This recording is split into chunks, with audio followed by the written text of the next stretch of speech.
El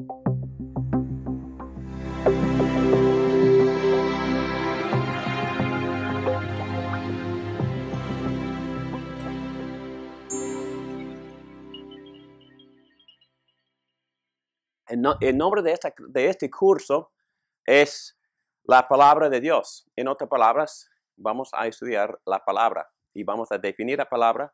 Vamos a hacer una muy buena exégesis de varios pasajes que nos enseñan acerca de lo que es la Biblia. Y todo el mundo dice, bueno, es la palabra de Dios, pero vamos a estudiar a fondo lo que significan esas palabras. Pero primero que nada, estamos tocando temas de introducción, o es decir, después de hacer la pregunta en página número 1, ¿qué es la teología? Determinamos de que la teología bíblica consiste en conocer personalmente a Dios, o es decir, sabiduría, consiste en pensar correctamente, o es decir, conocimientos. Tiene que ver con la ética, o es decir, con la vida cotidiana, de cómo vivimos en esta vida. Y sabiduría, conocimiento, ética. Estoy yendo rápido a página 1, número 1, página 2.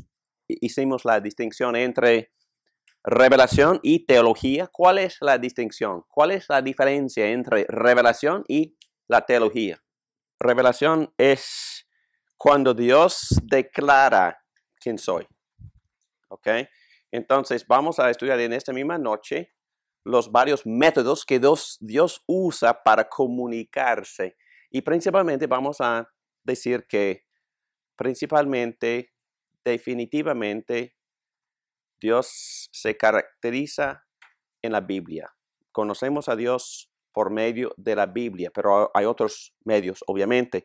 Pero la teología, para distinguir teología a la revelación, la teología es la reflexión y la interpretación de la revelación. O es decir, principalmente Dios se revela a través de la creación, y vamos a estudiar esto esta noche. También Dios se revela a través de la conciencia del ser humano, a través de la providencia, la historia, pero también claramente a través de la palabra. Y la palabra interpreta a los demás medios. Revelación. Pero cuando empezamos a dar clases o escribir libros o componer las ideas, estamos haciendo teología. Hemos entrado en lo que se llama la interpretación. Pero ¿cuál de las dos tiene más autoridad? ¿La revelación o la teología? Revelación. Correcto.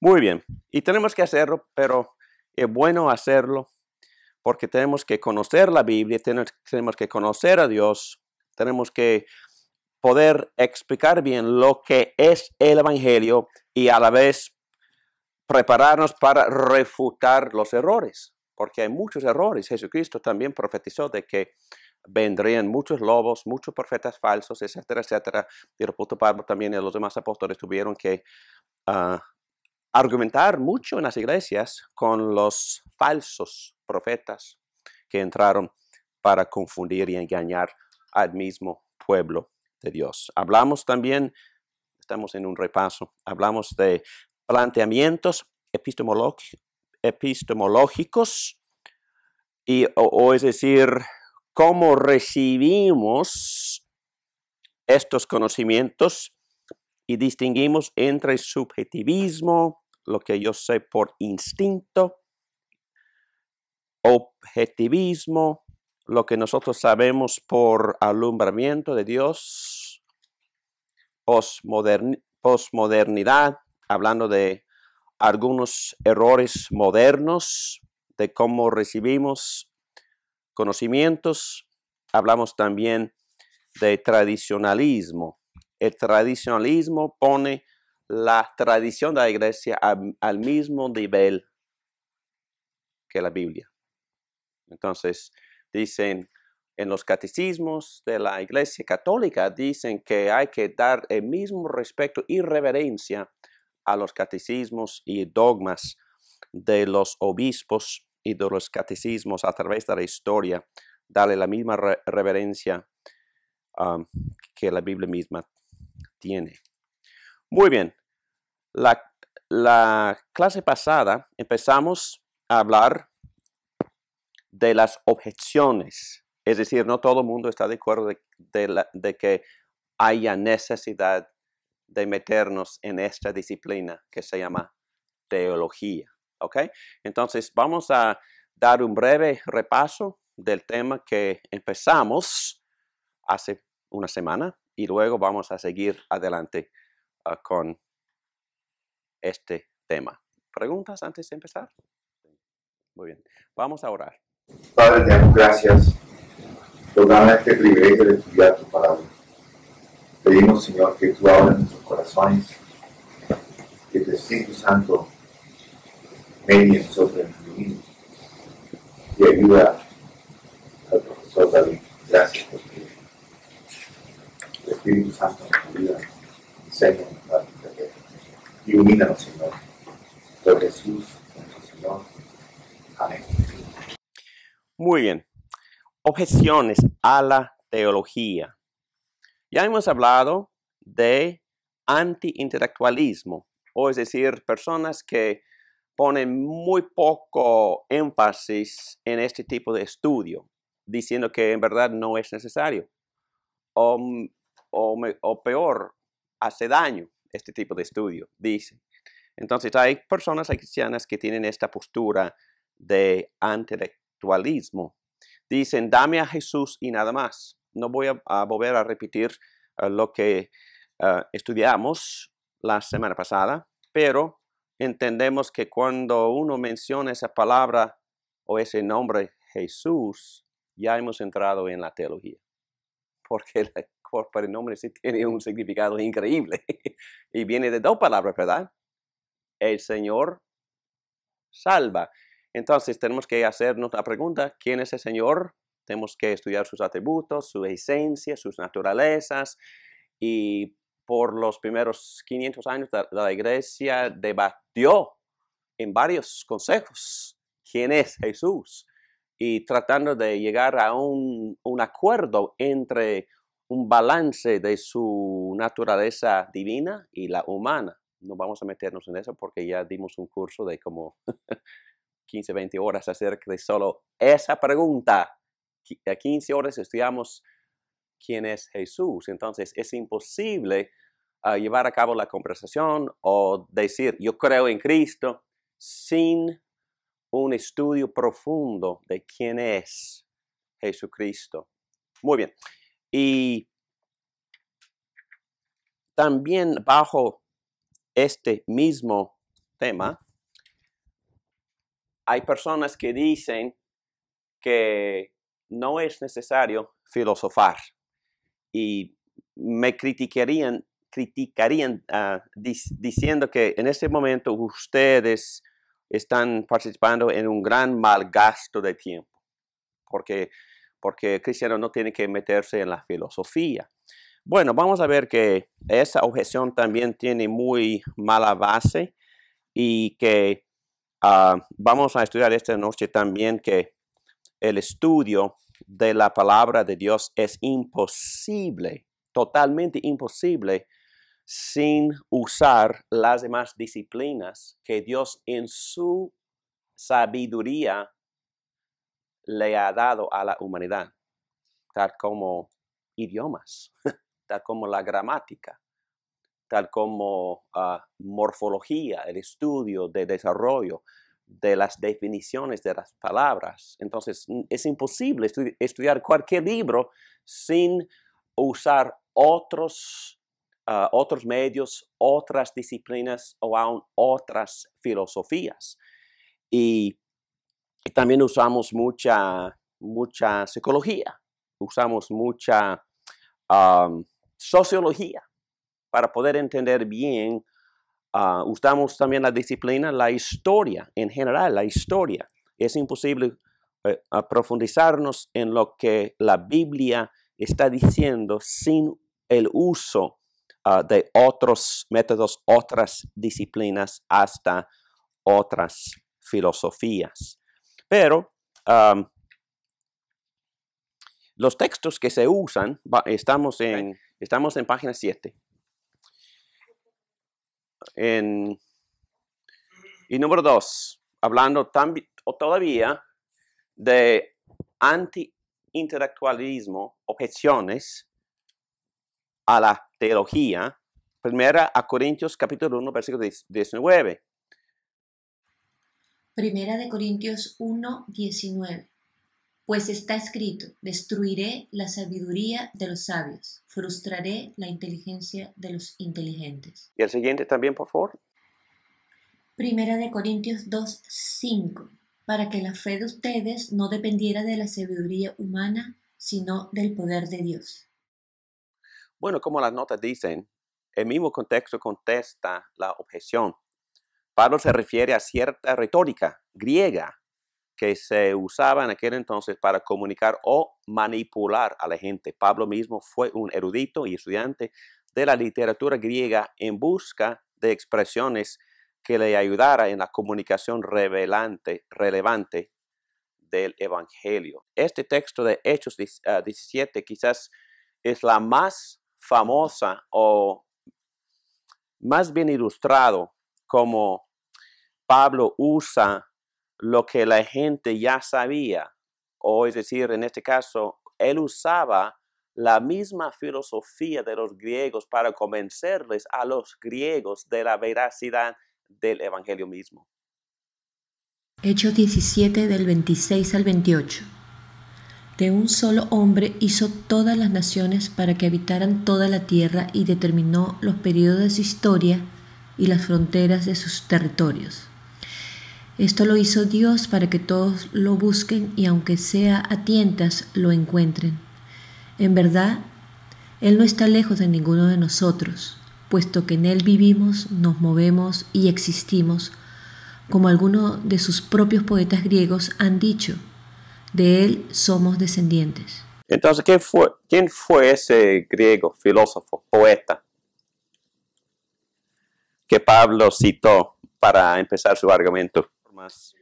Él no tenía vergüenza de identificar las verdades filosóficas en aquella cultura griega y conectar los conceptos teológicos de la Biblia, del mismo Evangelio, pero usando como punto de partida la filosofía griega. Porque un concepto que nosotros aceptamos como reformado, o es decir, bíblico, es que los conocimientos de Dios o los conocimientos en general existen donde se encuentren.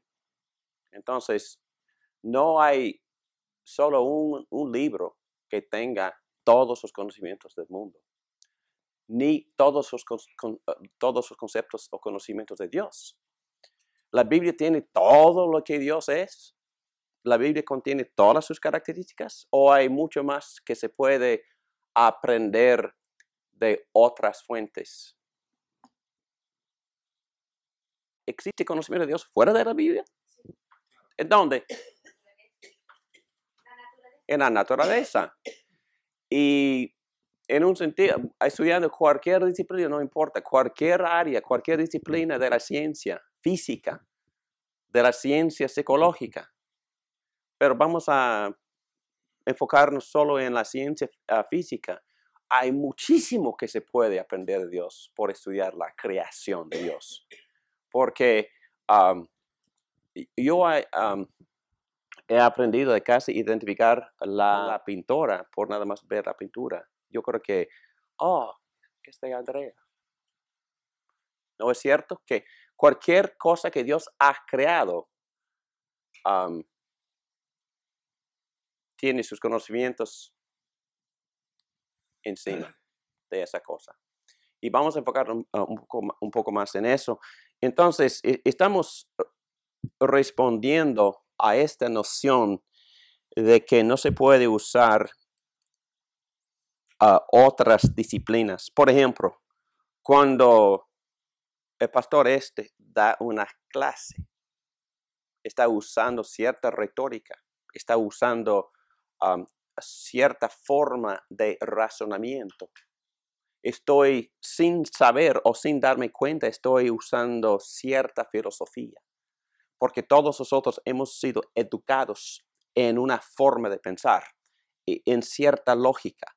Y no hay nada de malo en estudiar esa lógica, ni no hay nada de malo en estudiar ciertas formas de razonamiento o de argumentación, para poder responderles a los errores de los profetas falsos. Y Pablo lo hacía, y este es un ejemplo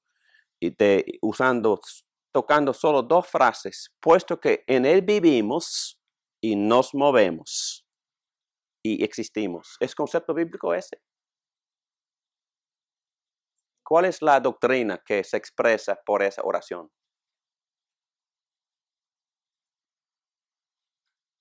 En él vivimos, nos movemos y existimos. ¿Cuál atributo de Dios se describe por esa frase? Omnipresente. Entonces, pero Pablo no sacó esa oración de la Biblia. ¿Dónde la encontró? De un filósofo griego. Entonces, los filósofos a veces identifican y descubren conceptos bíblicos fuera de la Biblia. Y eso no hay ningún problema en eso. Entonces, no somos como fundamentalistas que dicen, no, es que Biblia. No, la Biblia, entendemos que la Biblia es infalible. Entendemos que la Biblia es la palabra de Dios que lleva toda la autoridad en lo que dice. Pero hay otros conocimientos que no están en la Biblia. Es solo lo que estamos diciendo. Ok. La fe cristiana es más que lo intelectual, pero no menos. Obviamente los demonios en Santiago, ¿qué dijo Santiago de los demonios? Que si creen y tiemblan, pero no son salvos. En otras palabras, los demonios también habían estudiado a Dios. Los demonios que han existido por, no sé, por cuánto tiempo, pero son más viejos que nosotros, que fueron creados antes de que Dios creó a nosotros, nos creó a nosotros. Y ellos tienen quizás más conocimientos de Dios de lo que tenemos nosotros. Y estamos diciendo que la fe cristiana consiste en tener estos conocimientos. No es nada menos, pero es mucho más. Y por ejemplo, primera de Juan 4:2. En esto pueden discernir quién tiene el Espíritu de Dios. Todo profeta que reconoce que Jesucristo ha venido en cuerpo humano es de Dios. En otras palabras, ¿existen requisitos intelectuales para ser cristianos? Bueno, entonces repito el texto. En esto pueden discernir quién tiene el Espíritu de Dios. Todo profeta que reconoce que Jesucristo ha venido en cuerpo humano. ¿Qué significa esa frase? ¿Existen requisitos intelectuales para poder ser cristiano? Sí. Interesante, ¿no? Porque Dios, ¿dónde y cómo y a través de cuáles aspectos de nuestra personalidad se revela Dios? Entonces, hablando de intelecto, albedrío, emociones, Dios nos toca en cuáles de estas partes de nuestra personalidad. En todas, exactamente, en todas. Pero, ¿qué dijo Jesucristo? Hay que amar a Dios con toda la... entonces, a Dios le importa el uso de mi cerebro. No, Dios dice que yo tengo que amarle con la mente. Tengo que conocerlo en parte por mi mente. Tengo que tener aspectos y conceptos correctos intelectualmente hablando de él, si no se ofende. Ustedes también se ofenden. Si una persona mal interpreta a Elizabeth pensando que es o que tenga ciertas características que en verdad no tiene, ella está pensando, esa persona no me conoce. Y Dios no es diferente. Dios quiere que nosotros lo conozcamos, hasta quiere que usemos los nombres de Él que Él nos da. Ok, las escrituras hablan de Jesucristo. Entonces hay ciertos conocimientos correctos de Jesucristo. Y hay otros conocimientos falsos de Jesucristo. Y es verdad que Cristo quiere que nosotros lo conozcamos así como Él se ha revelado. Ok, y yo también. Yo quiero que me conozcan. Y Pedro, tú también. Tú quieres que la gente te conozca así como tú eres. Y no como otra persona. Con las características que tú tienes. Y apreciarte por esas características. Y no malinterpretarte. Entonces Dios no es diferente. Es mi único punto aquí. Y también estamos también respondiendo a esta objeción falsa. Obviamente no quisiéramos crear una fe que es puro académico o pura académica. Quisiéramos crear una fe balanceada, una fe del intelecto para el intelecto, una fe para las emociones, para las pasiones. A Dios le importa mucho eso, revelarse en nuestras emociones y obviamente quiere tocarnos profundamente entrando en nuestro albedrío para liberarlo, para que empiece a amarlo y obedecerlo. Entonces Dios quiere que lo conozcamos en todos los aspectos, fuerza, alma, mente y con todo nuestro ser. Muy bien. Bueno, este argumento sigue. Para ser cristiano es necesario tener un entendimiento rudimentario de que Jesús es ser humano y divino a la vez. Para poder crecer en la fe hacia la imagen de Cristo y en discernimiento de una cosmovisión cristiana, o es decir, de un concepto correcto de cristianismo, es necesario cultivar la mente, o en griego la palabra nous. Y una vez hice un estudio de todos los textos bíblicos en los cuales aparece esta palabra nous. Nous. ¿Es importante? El nous. Vamos a ver. En Romanos, ¿quién quisiera leer? Por favor, Romanos 12. Romanos 12, del 1 al 2. Sacrificios vivos. Por lo tanto, hermanos, tomando en cuenta la misericordia de Dios, les ruego que cada uno de ustedes, en adoración espiritual, ofrezca su cuerpo como sacrificio vivo, santo y agradable a Dios. No se amolden al mundo actual, sino sean transformados mediante la renovación de su mente. Así podrán comprobar cuál es la voluntad de Dios, buena, agradable y perfecta. Muy bien, gracias. Según ese versículo 2, ¿cuál es el método principal por el cual nosotros experimentamos esta transformación en nuestro crecimiento hacia la imagen de Jesucristo? A través de la mente, dice, mediante la renovación de la mente. ¿Y cómo experimenta esta renovación la mente? ¿Cómo? Bueno, estoy metiéndose, morándose en la palabra de Dios y leyendo la palabra. Y no es gran sorpresa, ¿verdad?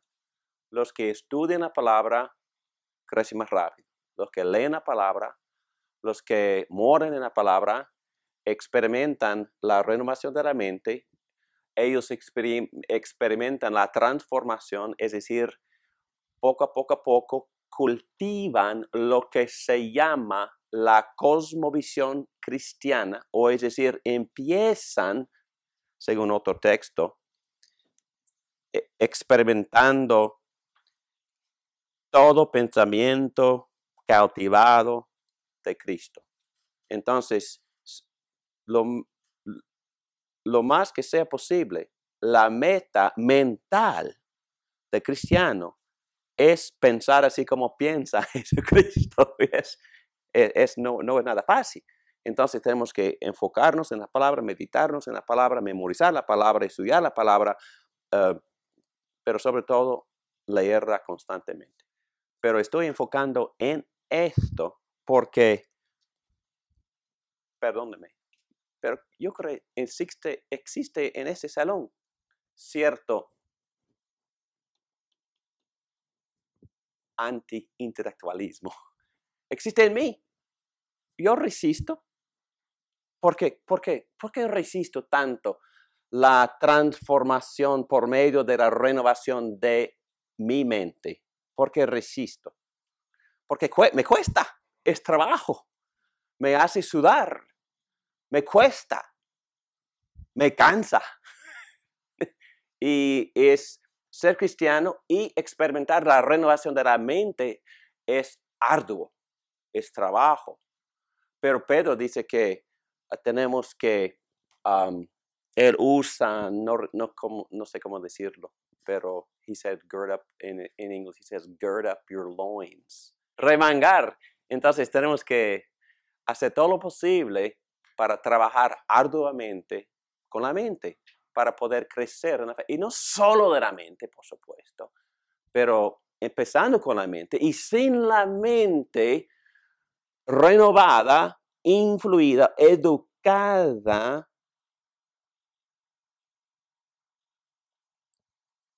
con cierto peligro, vamos a las otras áreas, a las emociones, por ejemplo. Hay libros que algunos de ustedes han leído con el título, ¿se puede confiar en las emociones?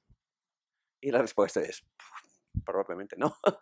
Entonces, y sobre todo, y más allá de este versículo, yo creo que es un concepto bien bíblico, sobre todo las demás partes de mi personalidad tienen que ser evaluadas y guiadas por la parte intelectual, o es decir, por la palabra de Dios, por una mente renovada con los pensamientos de Jesucristo que se revelan a través de las Escrituras.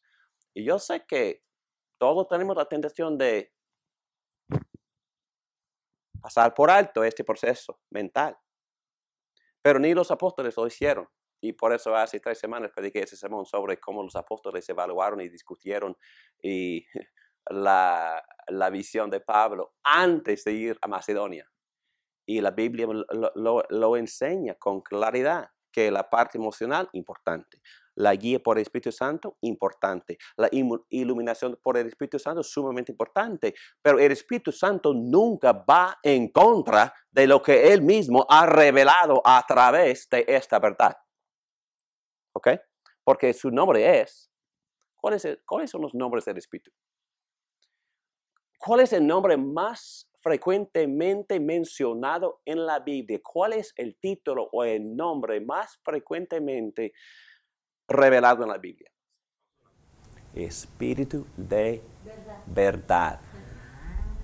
Su nombre más frecuentemente mencionado en la Biblia, Espíritu de la verdad. El Espíritu Santo nunca pasa por alto la verdad que Él mismo ha revelado. El Espíritu Santo mismo escribió la Biblia. Él nos ha dado la verdad y quiere que nosotros meditemos, enfoquemos, moremos en la verdad para poder tener la guía que Él quiere que tengamos por la mente renovada, por la palabra de Dios. Muy bien. Otro texto que ya mencioné. Puedo declarar en favor de ellos que muestran celo por Dios, pero su celo no se basa en el conocimiento. Es posible tener celo, tener entusiasmo, tener emociones, sin que sean basados en el conocimiento de Dios. Y este texto muy famoso, 2 Corintios 10:5, destruimos argumentos y toda altivez que se levanta contra el conocimiento de Dios y llevamos cautivo todo pensamiento para que se someta a Cristo. Resumen, la fe cristiana no es solo una cuestión de experiencia o sentimientos, sino también de la mente. Es apropiado criticar sin ser censorio o criticón, o sea, buscar la quinta pata al gato. Pero tenemos que evaluar las experiencias y los sentimientos por medio de una mente renovada por la palabra de Dios. Y rápidamente, y quisiera terminar esta sección, otra acusación es que la teología divide. Y la respuesta es, sí, divide. Es que ese texto que Mateo 10:34. Mateo 10:34. No crean que he venido a traer paz a la tierra. No vine a traer paz sino espada, porque he venido a poner en conflicto al hombre contra su padre, a la hija contra su madre, a la nuera contra su suegra. Los enemigos de cada cual serán los de su propia familia. Muy bien, hay que tener cuidado. Sí, la naturaleza de la doctrina es que sí divide. Jesús vino a dividir la verdad del error. El amor no quiere decir tolerancia. Pero también, y vamos a ver más abajo, que debemos de tener cuidado acerca de qué doctrina se permita sobre qué doctrina permitimos que nos divida. Pero, por ejemplo, en la historia de la iglesia, el concilio de Nicea, ¿cuál fue el debate en ese concilio? De año 325. La humanidad de Cristo. La humanidad de Cristo, o la relación entre la humanidad y la divinidad. Y habían dos hombres, Atanasio y Arias. Y no sé si puedo pronunciar estas palabras en griego, pero homoousios o homoousios. Y la primera significa de la misma esencia y la segunda de una esencia parecida. Ok, díganme por favor, cuando estamos hablando de la esencia de Dios, de Jesucristo, ¿nosotros diríamos que Jesucristo es de la misma esencia de Dios, del Padre, o diríamos de una esencia parecida? De la misma. De la misma. Pero debatieron esto por décadas. Y por supuesto la iglesia quedó en la primera palabra de la misma esencia. Pero ¿cuál grupo hoy en día cree en la segunda? Los testigos de Jehová, exactamente. Ok. Martín Lutero. Bueno, se puede hablar, él puso sus 95 tesis en la puerta de la capilla Wittenberg. Pero yo he leído esas 95, pero no son 95 distintas ideas. Pero sobre todo, él luchaba por la definición bíblica de qué frase, de qué término, de la justificación. Y él concluyó que la Biblia misma enseña una justificación por fe, más nada. Ok.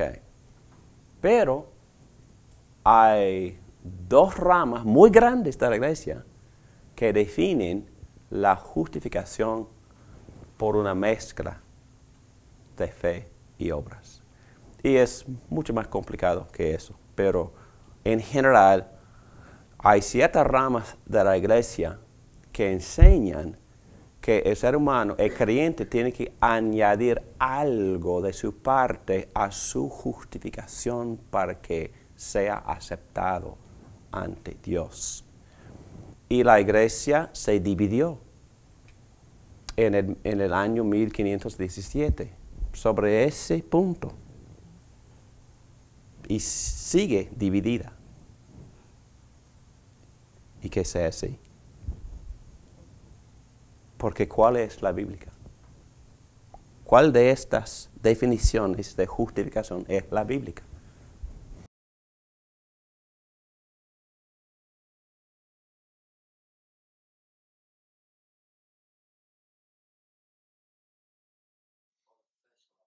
por fe solamente. Es por una fe que resulta en buenas obras, pero esa fe ni esas obras forman la base sobre la cual Dios nos justifica ni acepta. ¿Ok? Entonces, esa acusación o esa objeción, lamentablemente, se divide. A veces, pero no sobre cualquier detalle, no sobre cualquier cosa no esencial. Pero digo, hay doctrinas esenciales. ¿Quién es Dios? Dios como una Trinidad. Las dos naturalezas de Jesucristo. Justificación por fe. Habrá o vendrá un día de juicio. Y mi vida tiene que, por morar en Cristo, resultar en buenas obras. Es también una doctrina cardinal, la santidad, pero no como parte de mi justificación, sino parte de mi proceso de santificación. Y un resultado esencial, necesario, pero no la base sobre la cual Dios me acepta. Dios me acepta, Dios nos acepta por la obra de ¿quién? De Cristo, de su vida de obediencia, de su muerte, la cual fue una propiciación que satisfizo la ira, la justicia de Dios, de su resurrección, por medio de la cual nosotros también resucitamos ahora espiritualmente para vivir para Dios, pero en el futuro literalmente, físicamente unidos a Cristo, vamos a resucitar. Entonces, todas estas son doctrinas cardinales. Y si una persona no acepta estas doctrinas, no está basando su creencia en la Biblia y vale la pena experimentar cierta discusión amable, con mucha mansedumbre, mucho respeto, mucho amor, pero vale la pena llevar a cabo esa conversación a pesar de que sea un poco controversial. ¿Okay? Porque estamos definiendo la revelación misma. ¿Cuáles son los dos ramos grandes que... No es secreto. La iglesia, los creyentes, bueno, depende de las estadísticas de quién. Pero en general existen un poco más de 1 billón de creyentes que forman parte de las ramas plurales católicas, ¿ok? Y también otro billón y poco más, porque estamos creciendo, que forman parte de las iglesias protestantes o evangélicas, que se incluyen todas las denominaciones evangélicas y protestantes. Entonces, de casi un número más o menos igual de la iglesia tradicional antigua y de las iglesias que brotaron en el siglo XVI. Muy bien. Y lo bueno e interesante es el acuerdo que existe entre todas, que dicen que nuestra base de creencias es la Biblia. Para mí es fantástico y me da mucha paz y mucho gozo que todas las iglesias que tomen en serio lo que dice la Biblia y dicen que esa es el árbitro de mi fe, están de acuerdo con este concepto. Y eso es algo que merece mucha, o sobre el cual alabarle a Dios. Muy bien. El propósito principal de la verdad de la teología ni es unir ni dividir, sino el de descubrir y proteger la verdad. ¿Quién dijo eso? Martín Lutero. También otra objeción dice, y es letra C en las notas, la teología lleva a la especulación inútil. Y puede. Y ayúdenme por favor con el texto de 2 Timoteo 2, 22 a 26. Y también Tito 3, 9. 2 Timoteo 2, 22 al 26. Huye de las malas pasiones de la juventud y esmérate en seguir la justicia, la fe, el amor y la paz, junto con los que invocan al Señor con un corazón limpio. No tengas nada que ver con discusiones necias y sin sentido, pues ya sabes que terminan en pleitos. Y un siervo del Señor no debe andar peleando, más bien debe ser amable con todos, capaz de enseñar y no propenso a irritarse. Así, humildemente debe corregir a los adversarios con la esperanza de que Dios les conceda el arrepentimiento para conocer la verdad, de modo que se despierten y escapen de la trampa en que el diablo los tiene cautivos, sumisos a su voluntad. Tito 3, versículo 9. Evita las necias controversias y genealogías, las discusiones y peleas sobre la ley, porque carecen de provecho y de sentido. Entonces, ¿cuál sería una controversia necia o inútil? Quizás el modo de bautismo. Quizás hasta la forma de gobierno en la iglesia. Okay. Porque en esta isla existen cuatro tipos. Y quizás los detalles en cuanto a la escatología, el futuro, porque en verdad nadie sabe mucho. Y la Biblia habla un poquito, pero no muy claro del futuro. Pero hay personas que quieren ser muy dogmáticas en ese aspecto y llevan a controversias innecesarias y que dividen innecesariamente. No estamos hablando de eso. Otras cosas, quizás la Biblia también enseña lo que se llama la libertad de la conciencia. Entonces, algunas personas tienen muchos escrúpulos y otras no las tienen. Pero no hay nada malo en eso, a menos que uno obedezca los 10 mandamientos. Entonces, hay muchas definiciones refinadas de lo que es moral y no moral. Entonces, esas discusiones o vestuarios, etcétera, etcétera, esas cosas resultan en controversias innecesarias, inútiles. La liturgia también, porque no hay prescripción en la Biblia. Algunos dicen que sí hay, pero no hay. ¿Ok? Y debemos de practicar lo que se llama, no me gusta la palabra tolerancia, pero sino libertad de conciencia. Es decir, si la Biblia no da una prescripción exacta y Andrea tiene una opinión y Naidu tiene otra, ok, buscamos la manera de aceptar las dos. Porque en verdad el amor reina sobre la conciencia. El apóstol Pablo enseñó eso. Lo más importante es la ley del amor que la ley o la libertad de la conciencia. Hasta me entrego o yo entrego mi libertad para no ofenderte, porque amarte es primordial. Muy bien. Y ya hemos hablado de lo que sigue.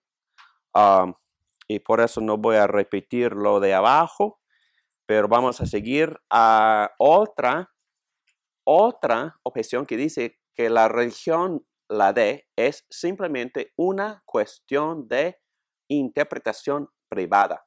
Todo el mundo ha escuchado eso, ¿verdad? Entonces, yo interpreto la Biblia a mi manera y tú a tu manera. Ok. Entonces, estas personas están diciendo que en verdad no me puedes decir nada, porque yo tengo mi propia manera de interpretar la Biblia. Entonces, no me enseñes. Ok, y dicen que Dios es incomprensible. Pero la incomprensibilidad de Dios dice que no podemos comprender a Dios completamente, pero no dice que podamos saber nada. Entonces, hay cosas de las cuales sí podemos estar de acuerdo, aun en cuanto a quién es Dios. Es arrogante también pensar que mis observaciones e interpretaciones son únicas y adecuadas. Tengo que comparar mis pensamientos con otros de la historia y con los mejores contemporáneos. Y me gusta mucho ese punto, porque a veces las personas me dicen, bueno, no necesito otros libros, no necesito estudiar nada, no necesito ir a la clase, es que yo leo la Biblia en casa y aprendo todo lo que necesito saber. Pura arrogancia, porque esas personas están diciendo que el Espíritu Santo no le ha enseñado nada a nadie, excepto a mí. Y entonces, la persona inteligente o la persona sabia trataría de aprender con muchas personas y de muchas ramas del cristianismo. Yo leo libros teológicos católicos y aprendo mucho. Yo leo libros de los pentecostales. Yo tengo hasta 25 libros de ellos que yo los leo y aprendo muchísimo. Bueno, no me gusta admitirlo, pero aprendo mucho de los bautistas. Es que yo creo que yo he aprendido mucho más de ellos que de cualquier otra rama de la iglesia, especialmente en varias áreas del ministerio con otros grupos. Ellos son los expertos en esas áreas. Y también para preparar cualquier sermón, leería hasta 25 comentarios para aprender de varios eruditos, pero de varios tipos. O es decir, algunos son muy devocionales, otros son muy, enfocan mucho en la historia. Yo tengo un juego de comentarios que es excelente en el área de la historia. Otros enfocan en la teología, otros enfocan en lo que se llama la exégesis, y ellos tienen el texto en griego o en hebreo en sus propios comentarios, y todo eso me fascina. Entonces, aprendo muchísimo de otros. Por ejemplo, si un hombre se ha dedicado 40 años de su vida a escribir un libro de teología, y si no leo ese libro, estoy diciendo que, bueno, él trabajó en vano. No me puede enseñar nada. Puede enseñarme muchísimo, muchísimo. Porque ha estudiado ciertos filósofos, ha estudiado la evolución de varias doctrinas en la iglesia. Yo no tengo tiempo para hacer eso. Entonces, es bueno que otros se dediquen a ese tipo de estudio y que nos den resúmenes a nosotros los que tenemos una vida más balanceada.